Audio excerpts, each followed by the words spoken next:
నమస్తే. ఈరోజు నేనొచ్చేసిన శ్రీరూప్ బ్యూటీ క్లినిక్‌కి. సో, ఇక్కడ మనం ఈరోజు మాట్లాడబోయే టాపిక్ ఏదైతే ఉందో చాలా ఇంట్రెస్టింగ్ అండ్ ప్రతి ఒక్కరికి అబ్బా! నిజంగా కరెక్ట్ టాపిక్ అడిగింది అన్న ఫీలింగ్ వస్తది. అదే అండర్ ఐ డార్క్‌నెస్ అంటే మొత్తం ఆ సర్కిల్ ఏదైతే ఉంటదో ఈ ఐ చుట్టూ ఉన్నది కూడా బాగా నల్లగా అవ్వడం కొంతమందికి. అండ్ క్యారీ బ్యాగ్స్ అని మనం కామెడీగా అనుకుంటాం కదా! సో, ఈ కళ్ళ కింద ఇట్లా మొత్తం ఏదో సంచలేసినట్టే అందులో రాళ్ళేసి ఈడబెట్టినట్టు. సో, అలాంటి సమస్యలు చాలా ఉంటాయి.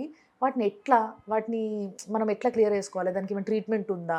ఏమైనా చేయించుకోవచ్చా? మళ్ళీ అది చేయించుకుంటే ఏమవుతుందో? ఇన్ని భయాలు, ఆలోచనలు, అనుమానాలు అవన్నీ ఇప్పుడు పోతాయి. ఎందుకంటే నా ముందు ఉన్నారు డాక్టర్ రాజశేఖర్ గారు. He is a senior cosmetologist and surgeon కూడా. కాబట్టి శ్రీరూప్‌లో ఉన్న నేను సార్‌తో మాట్లాడదాం. సార్ నమస్తే. నమస్తే. సో, సార్ యాక్చువల్‌గా నిజంగా నాకు కూడా చాలా ఇంట్రెస్టింగ్ అనిపిస్తుంది ఈ టాపిక్ వినంగానే. అంటే డార్క్ సర్కిల్స్ అందరికీ ఎవ్రీబడి హ్యాస్ దిస్. అంటే చిన్నపిల్లలకు కూడా స్టార్ట్ అవుతున్నాయి. ఏందో టీవీలు చూసా, నిద్ర లేక ఏం అర్థమైతలేదు. So, first of all dark సర్కిల్స్కి ఫస్ట్ రీజన్స్ ఏంటి సార్? ఎందుకు వస్తాయి? Very common. ఏంటంటే ఫస్ట్ ఆఫ్ ఆల్ ఇదివరకు అనుకోండి, నిద్రలేమితనం, సరిగ్గా నిద్రపోవట్లేదు, కళ్ళు అలసిపోతున్నాయి, చాలా లాంగ్ అవర్స్ డ్రైవింగ్ చేశారు, లేదా లాంగ్ అవర్స్ పని చేసి నిద్రపోలేదు, అలా డార్క్ సర్కిల్. లేదా ఏదో స్ట్రెస్, ఏదో ఇంట్లో ఏదో సంఘటన, ఏదో బాధాకరమైన సంఘటన జరిగి వాడు సరిగ్గా నిద్రపోక ఏదైనా కూడా అలాంటివంటివి. అలాగే ఐరన్ డెఫిషియన్సీ, హీమోగ్లోబిన్ డెఫిషియన్సీ, వాటి వల్ల కూడా డార్క్ సర్కిల్స్లో రావచ్చు. కొంతమందికి జెనెటికల్గానే వాళ్ళ అమ్మగారికో, నాన్నగారికో, మేనత్తలకో, మేనమామలకో ఎవరికో కూడా డార్క్ సర్కిల్ న్యాచురల్గా చాలా మందికి ఉంటుంటాయి. అది వీళ్ళకి రావచ్చు. సో ఇలా రకరకాల కారణాల వల్ల డార్క్ సర్కిల్ అనేది ఫామ్ అవ్వచ్చు.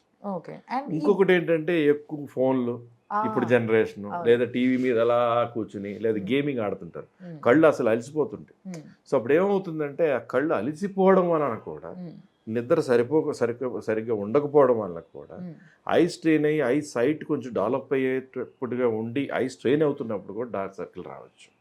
అంత హెడేక్ కూడా రావచ్చు. దాని తర్వాత అద్దాలు కూడా వచ్చేస్తాయి. షూర్ వచ్చేస్తాయి. సో మరి ఈ కళ్ళ కింద బ్యాగ్స్ సార్, ఇదైతే అసలు నిజంగా సినిమాలలో చాలా కామెడీ చేశారు కానీ చాలా పెద్ద సమస్య సార్. ఆ సినిమాల తర్వాత జనాలకి అస్సలు ఉండవు, దేవున్నాయి ఉండొద్దు అన్న ఫీలింగ్ వచ్చేసారు. సో అట్లా కళ్ళ కింద క్యారీ బ్యాగ్స్ ఎందుకు వస్తాయి? వన్ థింగ్, జెనెటికల్గా ఒక ఫాదర్ మదర్కో ఉంటే కనుక వాళ్ళకి ఒక వయసు వచ్చిన తర్వాత రావడం అనేది ఒకటి. లేదా వాళ్ళకి సాధారణంగా ఐ స్ట్రెయిన్ అయినప్పుడు ఒక యాంగులేషన్లోనో ఒక పర్టికులర్ మజిల్ ఎక్కువగా పనిచేసు, అలా చేసినప్పుడు కూడా ఆ మజిల్స్ ఉన్నటువంటి యాక్టివిటీని బట్టి కూడా అక్కడ ఒక మజిల్ స్ట్రాంగ్గా, ఒక మజిల్ వీకర్ అవ్వడం వలన కూడా అక్కడ కూడా అలా క్యారీ బ్యాగ్లో ఫామ్ అవ్వచ్చు. మెయిన్గా అది ఫ్యాట్ డిపాజిషన్. ఫ్యాటే అది. సో దానికి సాధారణంగా సొల్యూషన్ ఏమైనా ఉందా అనుకుంటే, డార్క్ సర్కిల్ అనుకోండి, సాధారణంగా ఏదో ట్రీట్మెంట్ చేయడము, వాళ్ళ నిద్ర సరిగ్గా పోవడము, వాళ్ళ ఐరన్ అంతా బాగుంటే కరెక్ట్ చేసుకోవడము, ఒక dark circle cream, ప్రిజ్మాస్ beauty dark circle అద్భుతంగా పనిచేస్తుంది, అది సరిపోతుంది. లేదు ఇంకా ఎక్కువ ఉందంటే కనుక సింపుల్గా కెమికల్ పీల్ లాగా అప్లై చేయకుండా, నొప్పి లేకుండా, మంట లేకుండా ఒక సింపుల్ ట్రీట్మెంట్తో వారానికి ఒకసారి వస్తే 2-3 వారాల్లో డార్క్ సర్కిల్ అనేది పోవడం అనేది శ్రీరూప్లో చాలా సాధారణంగా జరుగుతుంటుంది. సింపుల్గా వచ్చి దానివల్ల సైడ్ ఎఫెక్ట్ కూడా ఏమి ఉండదు, ఎక్కువ ఖర్చు కూడా ఉండేది కాదు. ఈ క్యారీ బ్యాగ్స్కి వచ్చేటప్పటికి మన ఏదో క్రీమ్స్ పనిచేస్తాయి. ఇనీషియల్ ఫేస్లో ప్రిజ్మాస్ బ్యూటీ లాంటి అండర్ ఐ క్రీమ్ అది బాగా పనిచేస్తుంది. కానీ ఒక లెవెల్కి వచ్చి సఫిషియంట్ ఫ్యాట్ డిపాజిషన్ అయిపోయిన తర్వాత దానికి ఉన్న సొల్యూషన్ వల్ల బ్లెఫరోప్లాస్టీ. అంటే లోవర్ ఐలిడ్కి వచ్చిన బ్యాగ్కి బ్లెఫరోప్లాస్టీ, అప్పర్ ఐలిడ్కి కొంతమంది ఇక్కడంతా కొవ్వు చేరిపోయి ఇది కూడా ముందుకు పడిపోతుంటుంది. చాలా మందికి చైనీస్లోని, చాలా అస్సామీస్లోని, లేదంటే టిబెటియన్స్లోని, అలా ఏషియన్స్ చాలా మందికి ఐలిడ్ పడిపోతుంటుంది, చిన్నగా రెప్పలా ఉంటున్నట్టు ఉంటుంది.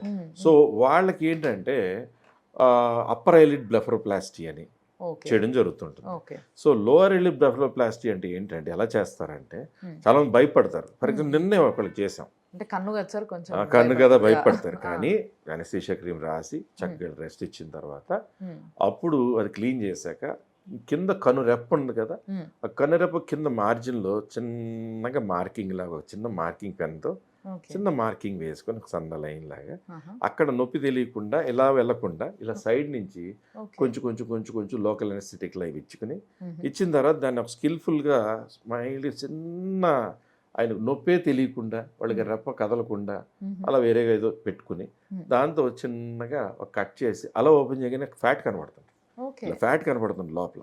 ఓకే.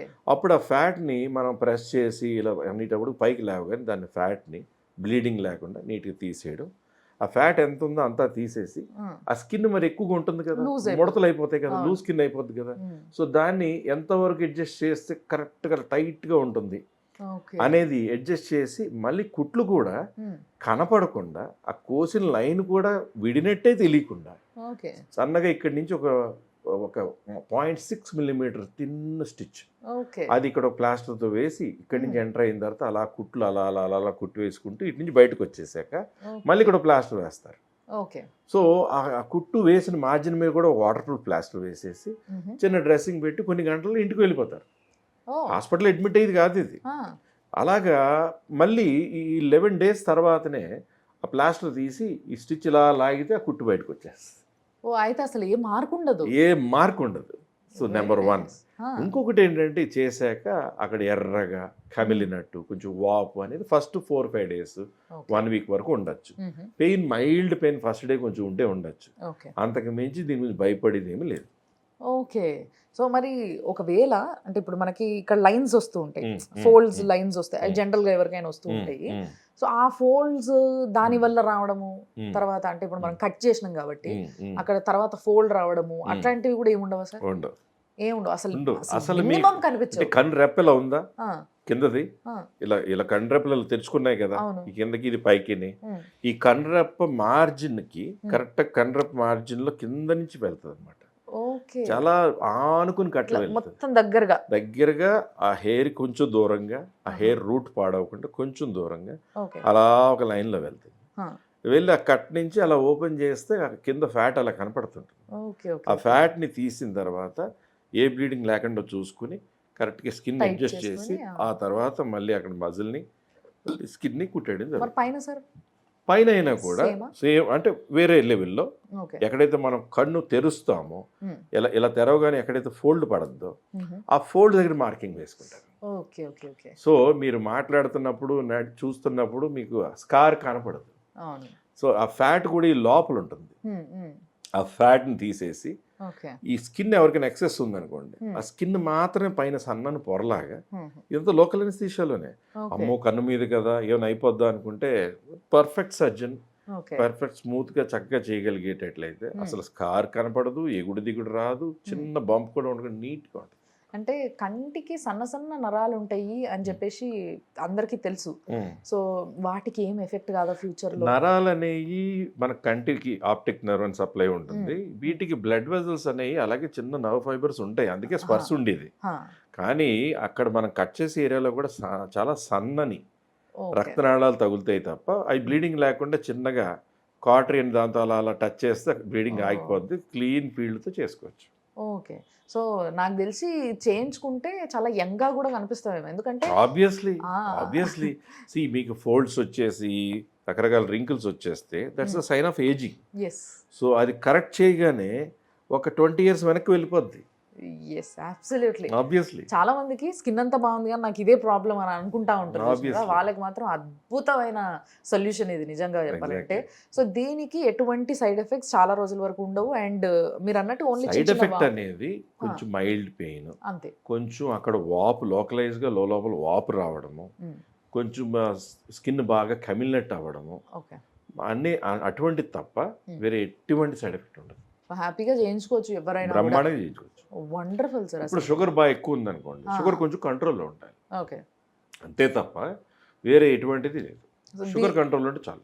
సో ఒకవేళ ఈ సర్జరీ ఎవరైనా చేయించుకోవాలంటే ఫస్ట్ కన్సల్టెన్సీకి వచ్చి టెస్ట్లు రాయించుకొని వెళ్ళాలి సార్ ముందు? ఫస్ట్ చూపించుకోవాలి వాళ్ళకి ఏం ప్రాబ్లం ఉంది, అసలు వాళ్ళకి అది నిజంగా సజెస్టబులా చేయాలా లేదా. అలాగే అప్పుడు టెస్ట్లో వాళ్ళ ఫిట్నెస్ ఉంది అనేది మైన్యూట్ టెస్ట్లు. వీటికి ఏంటంటే మరి ఈసీజీలు, ఎక్స్రేలు, అల్ట్రాసౌండ్లు ఇటువంటి అక్కర్లా. సింపుల్ బ్లడ్ పారామీటర్స్ లాంటివి చెక్ చేసుకుని ఫిట్నెస్ ఉందంటే చేసుకోవచ్చు. ఓకే. సో ఎవరైనా ప్లాన్ చేసుకునేటోళ్ళు ఇక సార్ చెప్పిండు కదా అనేసి టిక్కుని వచ్చేసి అది చేయించుకొని రేపు ఫంక్షన్ పోతా అంటే కుదరది. సో కొంచెం ఒక 10 రోజులు అట్లా ప్లాన్ చేసుకుని సరిపోతుంది సార్. ఎగ్జాక్ట్లీ. ఒక 10 days ముందు అట్లా ప్లాన్ చేసుకుంటే మాత్రం మంచి యంగ్ లుక్ వస్తుంది డెఫినెట్గా. కళ్ళ చుట్టూ ఉన్న ఫ్యాట్ లేకపోతే ఆ స్కిన్ ఏ విధంగా అయితే కనిపిస్తుందో దానివల్ల ఒక బ్యూటీ ఉంటుంది అందరికీ కూడా. సో అది టైట్గా ఉండి కళ్ళు మంచిగా కనిపిస్తే అద్భుతంగా ఉంటారు, చాలా ఎక్స్ప్రెసివ్గా ఉంటారు అండ్ చాలా అందంగా కనిపిస్తారు, చాలా చిన్న ఏజ్ లాగా కనిపిస్తారు. సో ఈ సమస్యతో చాలామంది బాధపడుతుంటారు. సో దానికి ఇంత మంచి ట్రీట్మెంట్ ఉందన్న విషయం నేను కూడా ఇప్పుడే తెలుసుకున్నా. సో మీ అందరికీ ఇప్పుడే తెలిసింది కదా, అలా ముందే తెలిసి ఉంటుంది మీకు. సరేలే ఏదో ఒకటి నా వల్ల తెలిసింటే మాత్రం ఎస్ డెఫినెట్గా చాలా నీట్గా చాలా ప్రొఫెషనల్గా చేసే డాక్టర్స్ ఇక్కడ శ్రీరూప్లో ఉన్నారు. అందులో ముఖ్యంగా డాక్టర్ రాజశేఖర్ గారే ఇలాంటివన్నీ కూడా హ్యాండిల్ చేస్తారు, చూస్తారు. కాబట్టి మీరు ఇక్కడికి వచ్చి హ్యాపీగా చూపించేసుకోవచ్చు. దానికి సంబంధించిన నంబర్స్ అన్నీ కూడా మన స్క్రీన్ పైన ప్లే అవుతూ ఉంటాయి. సో మీరు అది ఫీడ్ చేసుకోండి, కాల్ చేయండి, మాట్లాడండి. మీకు ఇంకేమైనా డౌట్లు అనిపిస్తే నేను అడగనివి కూడా మీరు అడిగేయచ్చు. కాకపోతే 10 days కాదు కానీ అట్లీస్ట్ 20 days ఉండాలంట. 20 days అలాగే ఏదైనా ఇంపార్టెంట్ అకేషన్ ఉందనుకోండి చేసుకున్నా కూడా అట్లీస్ట్ 1 month ముందు అయితే ఆ చిన్న చిన్న వాపులు లాంటివి కూడా తగ్గిపోవడం, చిన్న చిన్న రింకులు లాంటిది పోయి చక్కగా టైట్ స్కిన్ లా రావడం, అలాగే కుట్లు మానిపోవడానికి ఫస్ట్ 11-12 days, బ్రూజింగ్ అనేది పోవడానికి వారం రోజులు, అలా చూసుకుంటే 1 month తర్వాత అనుకోండి చాలా బాగుంటుంది. బట్ వర్క్కి సన్ గ్లాసెస్ లాంటివి డార్క్ గ్లాసెస్ పెట్టుకుని ఇప్పుడు నిన్న మేము ఆపరేట్ చేసిన ఆయన ఇవాళ పొద్దున్న వచ్చారు, చిన్న ప్లాస్టర్ ఉంటే తీయించేసుకున్నారు, ఆయన గ్లాసెస్ పెట్టుకుని వచ్చారు స్టైలిష్గా మన హీరోలాగా. స్నానం ఇక్కడి నుంచి చేసేస్తారు, రేపటి నుంచి ఇక్కడ కూడా చాలా. ఎందుకంటే ఆ ఏదైతే స్టిచ్ ఏరియా ఉందో స్టిచ్ దాని మీద కూడా వాటర్ ప్రూఫ్ ప్లాస్టర్ వేసేస్తారు. సో స్నానం చేయడం వల్ల కూడా ఎటువంటి హాని లేదు. 2nd or 3rd day నుంచి స్నానం కూడా చేస్తారు. ఎండకి డైరెక్ట్గా ఎప్పటి నుంచి ఎక్స్పోజ్ అవ్వచ్చు సార్ ఈ లెక్కన? ఎండకి డైరెక్ట్గా ఎక్స్పోజర్ ఫస్ట్ 2 weeks వద్దనే చెప్తాం. అంటే కార్లో తిరగచ్చు, సన్ గ్లాసెస్తో బయట ఎండ ఉండగా కూడా తిరగచ్చు. కానీ ఏదైనా పచ్చిగా ఉన్నది, చిన్న దెబ్బ అయినా, ఒక సర్జరీ చేసిన కుట్టైనా, ఎండ బాగా పడిన చోట ఆ స్కార్ నల్లబడుతుంది. కాబట్టి సో అలాంటి మినిమల్ చిన్న చిన్న అసలు దీంట్లో అసలు పెద్ద జాగ్రత్తలు కూడా ఏమి ఉండవు. కానీ చాలా మంది భయపడతారు, అమ్మో కంటి కింద కదా అదేం కాదు. సో ఆ భయం లేదు, చాలా చిన్న సర్జరీ ఇది. అసలు దీనికి కావాల్సింది కూడా ఓన్లీ లోకల్ అనెస్థీషియా ఇస్తారట. మనం కంప్లీట్గా పండుకునే ఏమి ఉండదు, కన్ను మూసుకొని చేయించుకొని ఎల్లుడే బయటికి. అంతేనా sir? Thank you sir, thank you so much.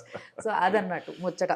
So మీకు కావాల్సిన డీటెయిల్స్ దీనికి సంబంధించి మీరు మాట్లాడాలనుకుంటే కింద నంబర్లు ప్లే అవుతూ ఉంటాయి, చూడండి, ఫీడ్ చేసుకోండి, కాల్ చేయండి, అన్ని క్వశ్చన్లు అడగండి. లేదా ఇక్కడికే డైరెక్ట్గా కన్సల్టేషన్కి వచ్చేసి మీరు సార్తోనే డైరెక్ట్గా మాట్లాడితే ఆయన్నే మొత్తం అన్ని బ్రీఫ్గా చెప్తారు, దాని తర్వాత చేంజ్ చేసుకోవచ్చు. చూస్తూనే ఉండండి సుమన్ టీవీ.